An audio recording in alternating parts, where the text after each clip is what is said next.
రాబోతుందనడానికి తొలికూత కోసింది మనది పార్లమెంట్ ఎన్నికలలో. మొన్న వాస్తవంగా గెలుపులో శ్రమపడ్డది మనం,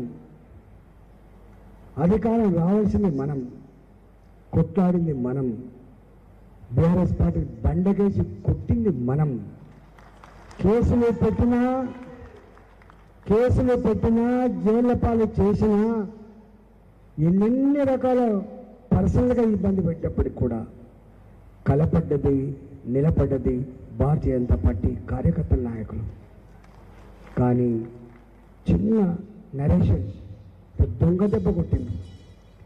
అసెంబ్లీ ఎన్నికల్లో గెలవాల్సింది భారతీయ జనతా పార్టీ, కానీ దొంగ దెబ్బ కొట్టిండు.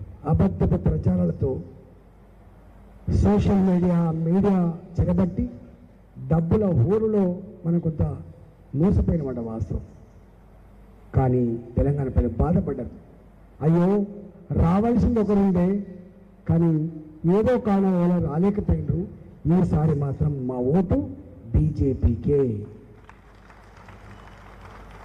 దేశ పౌరుడిగా దేశ భద్రత, దేశ సమగ్రత, దేశ ప్రతిష్ట ప్రపంచ చిత్రపటం మీద ఆవిష్కరించగలిగే శక్తి బాధ్యత మోడీ గారికి ఉంటుందని చెప్పి నమ్మింది తెలంగాణ ప్రజలు.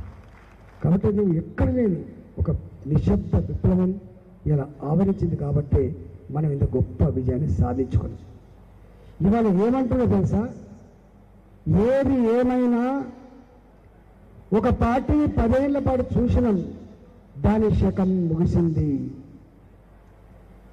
అతి తక్కువ కాలంలోనే ప్రజాక్షేత్రంలో ఎలిసిపోయిన పార్టీ, అబాసుపాలైతున్న పార్టీ, నమ్మకం కోల్పోయిన నాయకుడు రేవంత్ రెడ్డి గారు, కాంగ్రెస్ పార్టీ. ఇవాళ మీరు కంట్రోల్ చెప్తే ఒక 2 గంటలు చెప్పినా, ఎందుకంటే మేము కూడా ప్రభుత్వంలో ఉన్న వాళ్ళుగా, మంత్రులుగా పనిచేసిన వాళ్ళుగా, సిస్టమ్ ఎట్లా పనిచేస్తుందో ఆచరించిన వాళ్ళుగా మేము ఆనాటి కాలానికి గత కాలానికి ఇవాటికి పోల్చొస్తే అసలు పోలిక లేదు. ఇక మళ్ళా వస్తామో రామో అనేటువంటి పద్ధతిలో ఎవరికి వాళ్ళుగా ఏమైనా తీరే మాట్లాడుకుంటున్నారు.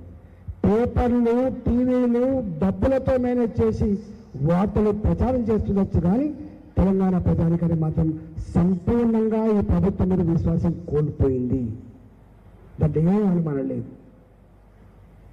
ఇవాళ చివరికి దేవుని మీద ఒట్టు పెట్టుకుంటే తప్ప నమ్మని పరిస్థితి వచ్చింది రేవంత్ రెడ్డి గారికి. మన చెప్తుండు, దేవుని మీద ఒట్టే చెప్తున్నా నేను రైతు రుణమాఫీ చేసి తీరుతా అని చెప్పి. ఒక రైతు రుణమాఫీ కాదు, తెలంగాణ ప్రజానికానికి ఆయన ఇచ్చిన హామీల విలువ 2 లక్షల కోట్ల రూపాయలు, 2 lakh crore rupees. అలా ఒకటి మాత్రమే ఒక వన్ టైంలో ఇచ్చేటువంటిది, మిగతా అంతా కూడా ఎవ్రీ ఇయర్ ఖర్చు పెట్టే ఎక్స్పెండిచర్. ఇది రేవంత్ రెడ్డి కాదు, రేవంత్ రెడ్డి జేజమ్మదిగా వచ్చినా అమలు చేయగలిగే శక్తి, సత్తా ఈ రాష్ట్ర ఖజానాకు లేదు. 5,000 కోట్ల రూపాయలు అదనంగా ఖర్చు పెట్టే శక్తి లేని ఈ రాష్ట్రంలో ఆయన ఇచ్చిన హామీలు ఎట్టి పరిస్థితి కూడా అమలు కావు. నేను చాలాసార్లు గతంలో చెప్పిన, పాత ఆర్థిక మంత్రిగా చెప్పినా కానీ అప్పుడు పట్టించుకోకపోవచ్చు, కానీ ఇవాళ రుజువైపోయింది.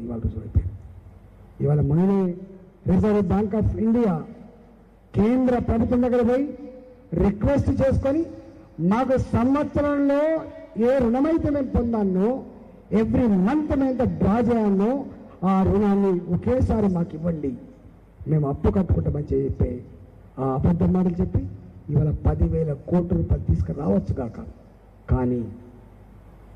కానీ రేపటి కాలంలో ఎన్ని కష్టాలు వస్తాయో దానికి మాకు తెలుసు.